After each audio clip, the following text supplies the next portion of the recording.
Hai MOP Lovers, selamat datang di Mereka Ada di Sini. Dan di episode kita kali ini kita akan membahas hal-hal mistis yang akan terus menyadarkan kalian kalau mereka ada di sini. Dan sekarang ini saya masih bersama Ken yang akan melihat dari sisi indigo, dan ada narsum kita ada Cici Erni. Cici Erni, makasih banget ya. Iya. Udah datang ke sini. Dari banyak cerita pengalaman-pengalaman horor ini yang di luar nalar ya. Iya. Jadi menikah dengan jin. Oke, Cici Erni, ini awalnya gimana sih Cici kok bisa menikah dengan jin tuh? Awalnya dari tahun 2018 akhir ya.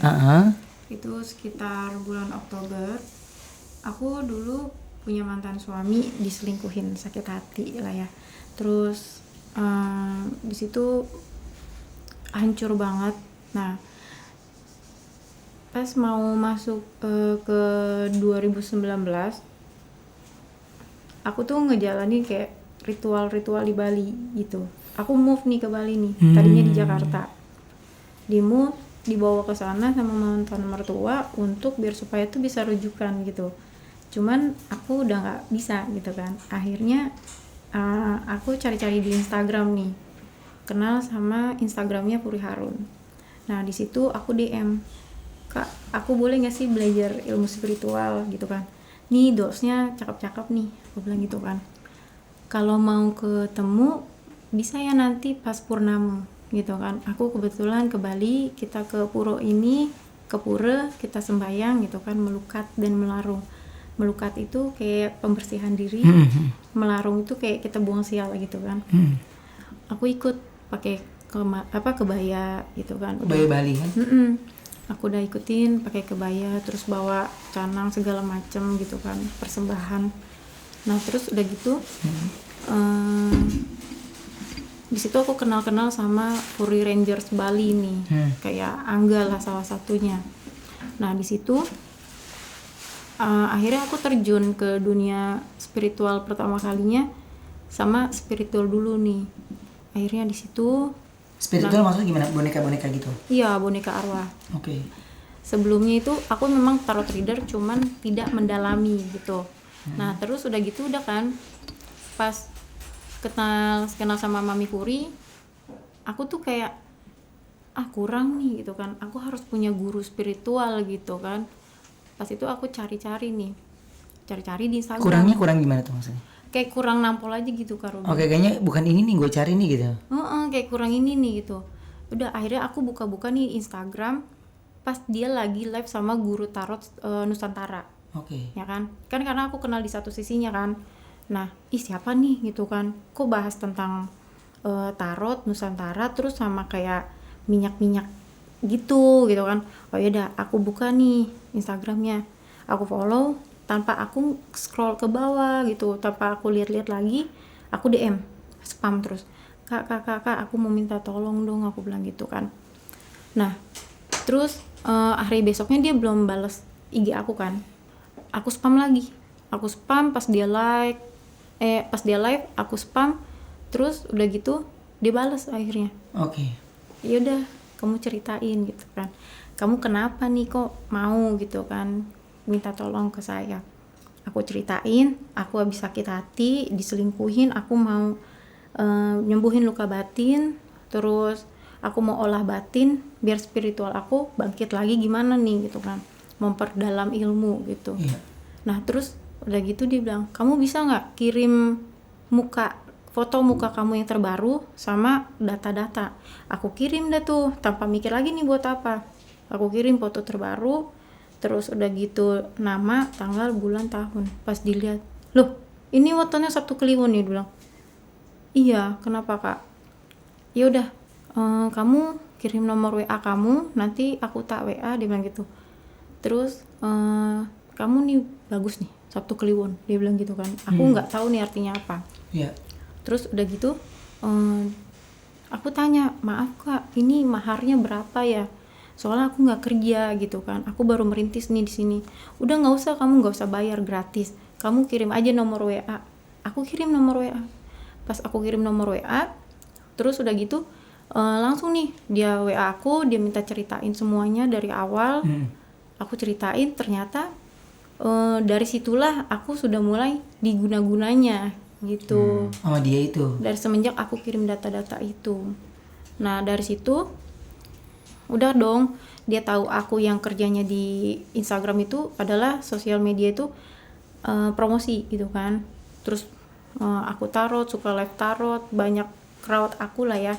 Nah di situ dia manfaatin aku buat ngajak live bareng. Oke. Pas live bareng kita buka sekolah spiritual yuk, dia bilang gitu kan. Hah? Siapa yang ngajar? Udah nanti aku yang ngajar. Dia bilang kamu megang yang offline-nya di Bali. Nah yang online kita berdua nih pegang gitu kan.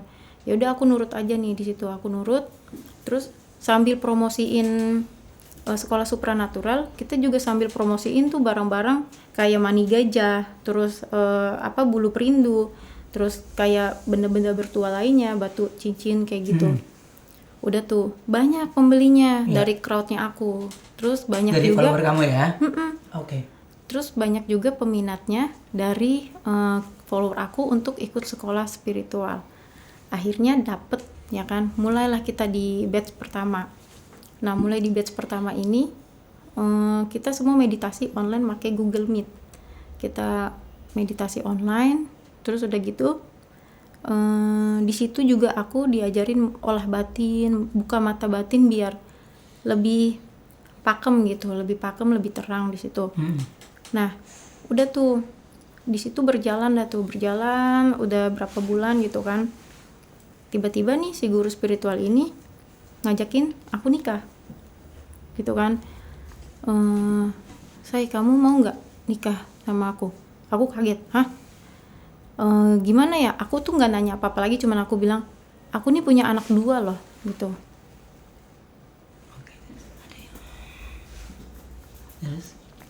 Terus udah gitu udah kan.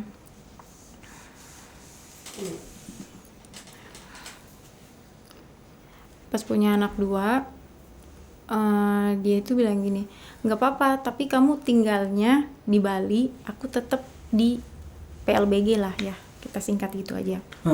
Terus udah gitu udah kan, terus di sana aku udah ada istri gitu.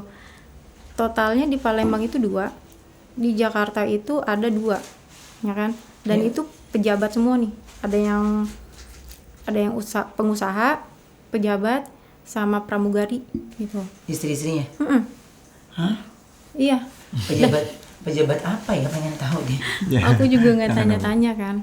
Yang ibaratnya orang ecek-ecek cuma aku doang nih. Terus aku yang paling muda gitu. Kok mau sih? Itu kan istri-istrinya orang berduit gitu. Kok kenapa mau sama aku gitu kan? Udah nggak apa-apa, dia bilang gitu kan. Terus kenapa mau nikah sama aku? Ya kalau aku nggak nikah sama kamu, aku nggak bisa berhubungan sama kamu. Karena eyang sosok yang lain melarang aku untuk berhubungan sama kamu. Dan aku nggak mikir panjang apa-apa lagi. Oh ya udah gitu. Cuman aku mikir udah gue sekolah spiritual gratis, disembuhin luka batin gratis, ya udahlah gitu kan. Nah terus dia menjanjikan nih, nanti udah kamu tenang aja, kamu nikah sama aku, nanti aku bantuin kamu biar kamu tuh bisa jadi guru spiritual kayak aku yang hebat. Kamu bisa ngisi benda-benda bertuah, terus boneka-boneka, karena aku terjun di boneka arwah kan waktu itu. Nih nanti kamu bisa ngisi boneka arwah ini nih gitu kan. Terus sama batu cincin, sama keris, pokoknya banyak dah gitu, sudah menjanjikan itu. Oh ya udah, aku ikutin aja gitu. Nah setelah itu selang beberapa bulan dia datang ke Bali untuk nikahin aku, ya kan. Dibawalah aku ke sebuah hotel. Di situ di ruangan itu cuman aku berdua nih. Terus di pinggir sebelah kiri dia udah siapin kemenyan, terus sama dupa yang kerucut, bakar. Padahal kan di kamar hotel tuh nggak boleh ada asap atau apa gitu kan. Tapi nggak tahu dia bisa aja gitu kan, dia bakar gituan. Nah kebetulan aku non muslim nih, dia pakein aku kerudung. Nah udah gitu udah, aku disuruh ngikutin dia.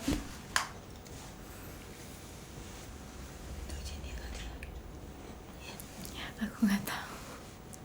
Emang suka? Dan tadi aku udah bilang berat sama Kak Ken. Tapi pernah dengar suaranya nggak? Enggak. Nggak pernah. Enggak. Karena ini kan sensitif ya. Iya. Jadi dia bus sedikit aja pasti akan kena ke kita ya. Oke, nah terus tadi sampai kamu sendiri yang non muslim. Iya. Terus udah gini kan, aku pegang gini, kamu ikutin aku ya baca mantra, terus sama yang orang muslim mau nikah gitu kan. Udah tuh sambil merem, aku disuruh merem nih. Kamu lihat di kanan kiri itu ada siapa? Di kiri dan kanan itu posisinya ada kakek-kakek jenggot putih, terus pakai sorban putih, terus tongkat. Nah di sebelah sana itu banyak banget tuh sama yang bentukannya kayak gitu, tapi sebelah sananya lagi ada embombo bongkok pakai kemben, terus di konde gitu, dan agak tua sama yang muda juga ada gitu. Nah terus Ini MOP lovers kalian harus pakai headset ya. Jadi biar kalian bisa tahu bener lumayan tipis tapi itu ya. Maksudnya Jelas. cepat tapi jelas ya. Iya. Oke, Dan jadi mesti pakai ngebas. headset. Iya. Terus nah udah gitu udah kan, terus dia bilang iya itu leluhur kita, yaudah ngikutin. Kebetulan dia kejawen kan, nah ngikutin baca Jawanya, ngikutin semuanya mantra-mantranya, udah tuh satu selesai, mereka udah pada nggak ada. Terus layaknya orang menikah pasti dia minta berhubungan. ya. Nah di situ aku baru tahu dia itu perempuan.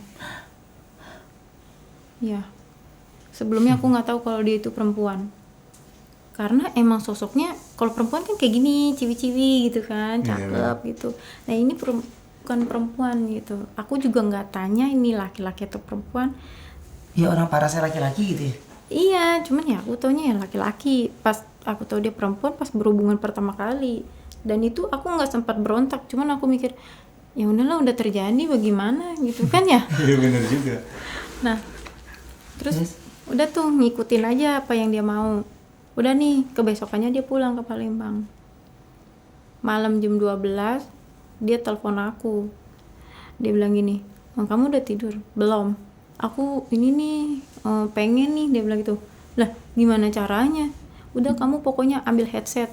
Nah udah buru-buru ambil headset. Kebetulan aku punya kamar 2, satu anak aku, satu khusus emang privasi aku. Nah matiin lampu, udah tuh aku matiin lampu, tapi masih ada cahaya dari luar kan. Terus udah gitu aku disuruh buka baju, bugil gitu kan, naked. Udah aku ikutin aja sambil teleponan lewat headset, bukan PCS ya. Nah udah gitu udah kan, terus apalagi udah kamu rebahan aja, dia bilang itu rebahan. Terus dia baca mantra, aku disuruh ngikutin nih mantra itu. Dia bilang nih kamu udah lihat belum sosok yang datang? Belum, aku bilang gitu. Nah kedua kalinya dia mantra lagi, yang kedua kalinya udah lihat belum? Nah itu baru lihat, tapi belum begitu jelas. Pas deket itu tinggi banget, mendekati ini atap-atap kos. Nah udah gitu udah, ini siapa ya? Ya itu aku gitu. Loh kok laki-laki gitu, bukan sosoknya kamu? Ya itu aku, dia bilang gitu. Karena waktu pas ngerapalin mantra itu ada nama laki-laki gitu. Tuh. Langsung datang. So, kalau dia ngomong gitu dia suka sensitif, berarti dia nempel ke kamu ya. Waduh aku kurang tahu dah kalau kayak gitu. Terus Kaget. Langsung hadir ya. terus Nah terus udah gitu kan, dan itu setiap malam kayak gitu tuh Pak, berhubungan kayak gitu lewat telepon aja. Sampai selang lagi beberapa bulan ya, sampai selang beberapa bulan tiba-tiba aku kan juga ngonten horor di sana. Pulang ngonten horor, aku mau cek video. Pas lagi rebahan, kok ini perut kayak ada yang nendang nih dari dalam. Itu kayak lagi hamil trimester 3. Aku pegang-pegang, kalau kejang otot nggak gini, kejang perut juga nggak gini ya kan. Nah terus udah gitu udah nih, aku telepon si guru aku, dia nggak angkat, dia cuma balas WA aja, ada istri aku nih gitu kan, pas di depan aku kata dia gitu kan. Ya udah nih aku chat, ini aku kenapa ya, kok kayak lagi hamil trimester 3 gitu kan. Coba nanti malam deh, kamu bisa nggak tunggu setelah aku ritual sama Eyang. Ya kelamaan dong dalam hati aku gitu. Cuman aku jawab ke dia oke. Nah aku punya temen orang pintar juga. Dia tinggal di Bogor. Aku tanya nih, Mbak Mul, aku boleh minta tolong nggak? Apa? Ini aku boleh diliatin nggak? Kenapa ya? Aku tuh ngalamin, aku kayak hamil gitu kan. Nah terus udah gitu udah nih, coba video call. Dia langsung astagfirullahaladzim, dia bilang gitu. Kenapa Mbak Mul? Ini muka kamu udah habis banget, dia bilang. Badan kamu udah habis banget nih.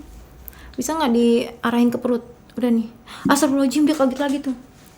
Udah cepetan ambil air putih. Aku buru-buru ambil air putih, pegang. Ini kamu minum ya. Mbak bacain dulu surat Al-Jin. Dibacain surat Al-Jin sama ayat kursi sambil minum. Kalau kamu rasanya sakit, kamu tahan. Udah tuh, bener sakit banget. Kayak orang datang bulan, ini parah banget. Iya. Diubek-ubek. Terus udah gitu udah Mbak tuh bacain terus surat ayat kursi itu. Ya. Terus udah gitu ajan beduk maghrib bunyi, stop lah di situ. Kata Mbak Mul nanti kita lanjut lagi. Oke. Aku nungguin Mbak Mul lama banget. Terus aku lihat lah ini maghrib kayaknya Mbak Mul lagi sholat. Ntar aja deh nunggu isya. Nah abis isya aku langsung WA Mbak Mul. Mbak. Abis itu sorry. Berarti abis itu kamu WhatsApp ke Mbak Mul itu abis isya. Iya. Kira-kira kisarannya? Abis isya jam berapa sih? Nggak nentu ya kadang. Ya kalau isya kan panjang tuh. Jam 7. Pokoknya abis sholat isya banget dah. Oke, terus? Jam 7 lewat gitu kan. Sebenarnya kalau dilihat dari jam-jamnya itu bukan jam-jam yang selalu di malam hari loh. Iya. Yang maksudnya yang jam 1 malam, jam 2 malam. Justru kayaknya siang malam kamu ngalamin ya? Iya. Oke, terus? Nah, abis isya itu ya sekitar jam 7 ke atas lah. WA Mbak Mul. Mbak, itu tadi aku kenapa ya? Terus aku domelin nih sama Mbak Mul. Kok kamu bisa sih gitu? Mbak udah bilang dari awal, jangan terlalu jauh. Kok kamu malah terlalu jauh, ini udah terjun banget. Karena waktu awal itu semua teman-teman aku yang tahu aku berhubungan sama dia nih, itu marah akunya. Gak terima lah dibilangin, dinasihatin gak terima. Nah terus udah gitu Kayak abis lagi minum ya? Ya? iya. Glek Terus udah gitu udah kan si Bamul udah habis marah-marah. Aku cuman ya gimana ya udah terjadi. Di situ aku udah mulai sadar sebenarnya. Terus kamu mau tahu nggak itu apa? Apa Mbak Mul? Itu anak jin. Kamu tuh udah berhubungan sama jin. Hah? Lah kok bisa sih? Aku kan nggak nikah sama jin. Aku nikahnya sama sosok. Iya, tapi kamu berhubungannya sama jin. Sosok itu, manusia itu hanya apa sih bang namanya? Apa Ken? Kalau dari Ken sendiri deh, lihat sebenarnya yang diomongin tadi sama Cici itu dia jin atau genderuwo sih? Karena genderuwo tuh tinggi juga loh. Iya, genderuwo itu juga tinggi. Tapi yang Ken dapat sebenarnya yang kalau mau dibilang kuat dari tadi kan udah dapat bayangin ya. Iya. Kalau ternyata si yang mbah ini kuat, tapi sebenarnya bukan dirinya dia yang kuat, melainkan si jin ataupun yang kita sebut genderuwo ini. Nah lebih tepatnya kalau Ken bilang itu dia lebih ke jin, bukan genderuwo.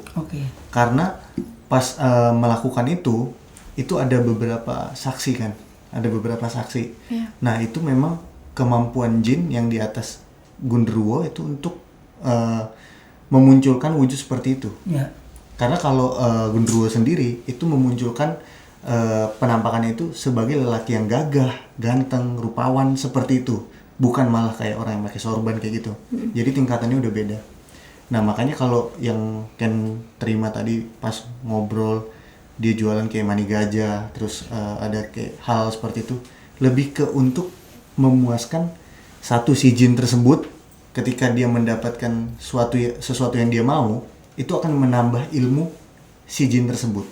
Makanya kenapa kaget juga si jin tersebut itu bisa nyebrang pulau kan? Kakak juga kaget kan? Yeah. Kenapa bisa nyamperin, kok ada gitu? Yang tadi kakak bilang pas lagi teleponan itu kok bisa ada di depan. Nah, ternyata dari yang kakak alamin itu semua proses untuk mendapatkan ilmu supaya si jin tersebut tuh makin kuat. Okay. Karena nanti dari si jin ini itu akan membagi ilmu ke si mbah. Nah makanya kalau aku bilang itu udah bukan genderuwo lagi. Memang bentuknya kalau dilihat sama orang karena tinggi gede, Iya. orang mikirnya genderuwo. Iya benar. Tapi itu emang udah jin yang memang kastanya di atas genderuwo. Jadi dia bisa menunjukkan diri itu sebagai apa aja. Nah makanya begitu kakak pun sampai nggak sadar, sampai malah bilang hamil, udah sampai hamil. Itu sebenarnya genderuwo itu dia bisa ngelakuin itu, tapi ada syaratnya. Kalau dia pengen membuat manusia hamil, itu ilmunya nggak pendek. Itu ilmunya udah tinggi. Udah memang kalau bisa diadu, jin sama genderuwo udah bisa diadu. Itu baru bisa, karena melahirkan sesuatu kan ke dunia. Nah itu rata-rata hanya jin yang bisa. Tapi untungnya Mbak Mul bilang, untung kamu nggak lahirin, karena kalau kamu lahirin jatuhnya jadi mati anak. Iya. Yang kayak kasusnya ada tuh, yang nikah sama genderuwo, Iya. ya kan? Banyak banget. Iya, tapi yang aku nggak habis pikir lagi nih Bang, aku kan berhubungan sama sosok yang nggak kelihatan. Tapi pas aku bangun, aku kan abis berhubungan itu langsung nggak sadar kan, nggak sadar lagi, langsung kayak udah kesirep gitu. Tapi pas bangun pagi itu, aku kayak ada yang ketinggalan gitu di paha nih, bercak-bercak lengket-lengket kayak gitu. Oke. Itu bisa sampai kayak gitu nggak sih Kak? Ya dibilang bisa nggak bisa, tapi prosesnya emang sama kayak manusia. Tapi kan dia sosok nggak kelihatan, mas bisa gitu ngeluarin kayak gitu. Iya. Di mereka itu ya cukup mereka aja goib. Tapi begitu ada di dunia kita itu nyata. Oke. Makanya kenapa bisa jadinya terisi perutnya. Iya. Karena begitu udah ke dunia, dari goib ke dunia nyata, ke dunia manusia, itu sesuai perubahannya, itu pun secara perlahan itu jadi nyata. Oke. Jadi tanpa kita harus tahu mereka mengeluarkan sebutlah air mani ya, tanpa mengatakan itu, ya mereka udah ngeluarin itu, karena itu prosesnya. Tapi serem sih itu ya. Iya. Kalau kayak gitu ya. Nah, tapi kalau ilmunya tinggi berarti udah banyak korban dong sebelum Cici. Nah sebelumnya itu aku nggak tahu, tapi tiba-tiba teman aku yang di batch 1 itu hubungin aku, dia bilang, Ci, korbannya itu bukan Cici doang, ternyata ada lagi di batch ke-11an. Ternyata si guru spiritual ini punya sekolah spiritual ini sampai panjang sampai sekarang nih katanya nih. Nah yang batch ke-11an ini itu perempuan juga korbannya, selain tubuhnya hartanya juga diambil. Oke. Ya kayak gitu. Jadi dikeruk juga sama dia ya. Iya. Berarti secara nggak langsung kamu dibikin kayak tumbal buat perjanjian dia sama jin dong ya? Iya bener Kak. Iya kan? Iya. Berarti sebenarnya ini mah bukan perjanjian dengan jin, bukan menikah dengan jin, tapi kan Aduh kaget. Dia tahu dari awal kakak kesini dia tahu.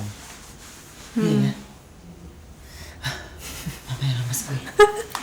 Nggak, Kaget. jadi maksudnya gini, jadi kan ini ya bisa dibilang tumbal juga dong.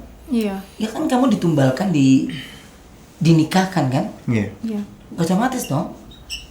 Dan aku juga bingung nih, yang nikahin aku kan si guru spiritual ini gitu. Tapi kenapa yang pakai aku tuh malah jinnya gitu kan? Ya ini kan ada perjanjian dianya Iya. mungkin. Iya. Iya, nah Mbak Mul juga bilang kayak gitu. Kamu blok, ya kan? Kamu blok semua sosmednya, WhatsAppnya, nomornya. Pokoknya kamu nggak usah berhubungan lagi sama dia. Nah di situ aku udah sadar. Sebelumnya kan aku nggak sadar, gitu kan? Karena awal itu aku udah diguna-guna nih sama dia, biar supaya aku tuh lengket sama dia. Apa yang diomong aku tuh nyaut gitu kan. Ketawa dia. Terus? Nah terus udah gitu udah nih, aku udah ikutin semua arahan Mbak Mul, aku blok semuanya, set, menghilang dong. Mungkin dia nyariin aku gitu. Tiba-tiba nih rumah panas, kos aku nih, kos aku panas, yang ada kiriman banaspati. Kalau di Bali tuh ada banaspati. Nah kalau di Jakarta paling bola-bola santet gitu ya Bang ya, kayak gitu ya.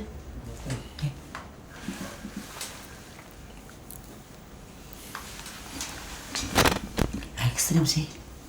Ini suaranya solid banget ya. Jelas banget. Duh gila sih ngejalaninnya sampai segini ya. Ya buat orang-orang yang cuman tahu aku, mereka cuman enak ya si Cici bisa deket sama guru spiritual itu, bisa jadi hebat, duitnya banyak, terkenal. Padahal dia nggak tahu di belakangnya aku udah mau mati. Tapi sekarang udah enggak kan? Puji Tuhan semenjak aku udah lepas semuanya, udah enggak sih. Kayak gangguan-gangguan ya nggak ada, paling cuman ya iseng-iseng di dekat rumah aja kayak gitu. Nah lanjut lagi, aku udah blok semuanya. Banaspati nyampe, mungkin dia mau nyerang ke aku, tapi ke anak aku kenanya. Anak aku dibikin sakit setiap jam 3 sore menjelang maghrib sama jam 9 malam ke atas. Panas dingin, nangis terus. Duh bingung nih, mana tinggal bertiga doang ya kan. Janda anak 2, gak ada laki juga, bingung nih. Kosan malah sepi kan. Duh bingung nih mau minta tolong sama siapa gitu kan. Aku chat dia kayak orang masa bodoh gitu kan. Udah biarin aja ntar juga diem kayak gitu kan. Ya udah nih.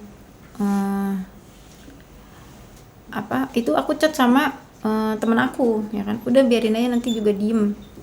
Kan karena itu aku udah lost contact sama si guru itu. Nah terus tiba-tiba tengah malam tok bunyi kosan. Nih si Angga ini datang. Ci, ini si A mau ngomong gitu kan. Dia marah-marah nyari Cici karena nomornya udah di blok, sosmednya semua di blok. Mau nggak mau aku angkat. Pas aku angkat dia ngamuk sejadi-jadinya. Aku dikatain ya kan, terus aku Bukan binatang gitu. Wah semua binatang dah keluar. Kalau kamu mau ninggalin aku nggak gini caranya. Gue nggak pakai. Karena ekstrim banget. Ngomong apa? Ngikutin. Tadi kan kakak dari tadi nyebutin Cici kan. Dia dari tadi nyebutin. Coba katanya mau ngapain gitu. Mau ditanya nih. Jangan malah dia nggak itu. Kan mungkin dia ngerasa kepanggil karena Bisa jadi. batinnya dia lagi menceritakan tentang kisahnya kan. Soalnya barusan dia nggak cuman Cici doang, tapi ada bacaan belakangnya. Oh iya. Kayak mengirim sesuatu. Oke. Dan akhirnya pas kamu dimaki-maki tuh sama dia? Pas udah dimaki-maki, dia bilang kalau kamu mau ninggalin aku nggak gini caranya. Dia bilang gitu kan. Ya aku udah nggak mau nih sama kamu, aku bilang gitu kan. Kenapa nggak mau? Ya aku udah nggak mau aja, intinya gitu. Aku orang yang emang suka gitu ngomong. Kalau udah nggak mau ya nggak mau gitu, udah gitu kan. Nah terus udah mau buka nggak bloknya? Kalau kamu nggak buka, kamu mau jauhin aku bikin hancur keluarga kamu, aku bikin mati semua keluarga kamu. Dia bilang gitu. Langsung dong aku panik, larinya ke mental dong. Badan aku habis semuanya. Emang itu aku belum buka bloknya, masih aku pikirin buka nggak. Tapi lihat nih anak kayak begini terus lagi anak-anak aku kan. Akhirnya aku buka bloknya lagi. Akhirnya dia telepon aku pakai nomor aku sendiri. Telepon, dia langsung kayak sayang-sayangan lah apa, pokoknya jangan ninggalin aku lah kayak gitu. Udah gitu udah kan. Balik lagi nih. Udah baikan. Terus dia minta jatah lagi nih berhubungan gitu kan. Ya aku otomatis ngikut lagi nih. Ya kan ke arahnya dia. Ini lo itu lagi tempat gelap tuh lo. Iya gitu lagi. Iya masuk kamar lagi, pakai telepon lagi gitu kan, dipakai lagi. Maksudnya anehnya aku pakai media telepon ya. Ya nggak ngerti dah aku juga, karena jarak jauh gitu kan. Jadi diarahin sama dia nih, dibacain lagi kalau mantra. jarak dekat namanya berbisik. Iya. Iya kalau dekat jauh ya telepon. Iya. Terus sama pagi-pagi juga ninggalin bercak itu lagi tuh. Sampai ada namanya hamil lagi nih kedua. Dan dia itu sampai 2 bohong. kali. 2 kali. Dan itu guru spiritual aku sebodoh amat. Mau aku yang pertama aja aku tanya dia udah nggak ada apa-apa lagi. Nggak ada ngomong responnya. apa. Cuman bilang, oh iya itu bener anak aku. Cuman bilang gitu, kata yang itu anak aku. Tapi nggak nanya nih anaknya masih hidup apa enggak. Dan aku juga nggak ngomong anak itu udah dikeluarin. Oke. Yang kedua, aku hamil lagi, aku minta tolong sama Mbak Mul lagi. Terus udah gitu udah nih, Mbak Mul marah-marah. Itu marah-marah banget. Ini yang terakhir kali, ya kan? Ini yang terakhir kali. Pokoknya jangan lagi. Abis dari situ, ini udah clear semuanya. Pindah dari balik ke Jakarta. Mbak sembuhin, ya kan? Udah nih, aku udah dikuret lagi semuanya. Kayak kejadian di hamil pertama. Aku jual-jualin nih barang-barang aku di kosan yang di Bali. Udah gitu langsung pindah ke Jakarta. pulang ke rumah orang tua, aku minta maaf, minta ampun, aku sujud-sujud. Karena gara-gara si guru spiritual ini sampai aku bisa ngebantah mama aku gitu kan. Berantem hebat sama keluarga sendiri gitu. Nah, kebesokannya aku ke Mami Puri, apartemennya Puri Harun. Di situ sudah ada Mbak Mul. Nah, mereka kaget pas lihat muka aku nih pas datang. Yang Punci udah aur-auran dah ini aura, dia bilang gitu kan. Sini duduk, ya kan. Udah tuh, dikasih air minum. Udah tenang ya, tenang, dia bilang gitu. Udah nih, pas dilihat nih, diputerin badan aku, ada rajahan di belakang, full. Ya kan, nggak tahu tuh tulisannya apa, aku kan nggak bisa lihat. Dirajah semua. Dan di belakang ini diikat tali merah, panjang. Terus dia bilang, Mbak Mul, kamu ini udah kayak bonekanya, kamu ini udah jadi tumbalnya. Kalau kamu nggak cari Mbak Mul, kamu udah mati, udah tinggal dikit lagi, nyawanya kamu udah lewat, kata dia gitu. Sampai aku nangis di situ, Kak. Gimana nasib anak aku nih, masih kecil-kecil. Ya itu sebenarnya dibalikin lagi bagaimana situasi ya. Tapi ya Tuhan punya kuasa, akhirnya kamu walaupun itu tinggal sedikit lagi tapi masih dikasih kekuatan untuk bisa ngelewatin itu sih. Iya benar. Aku sih, ya aku bilang sih ini tumbal kalau aku bilangnya. Tumbal kalau aku bilang ya. Ya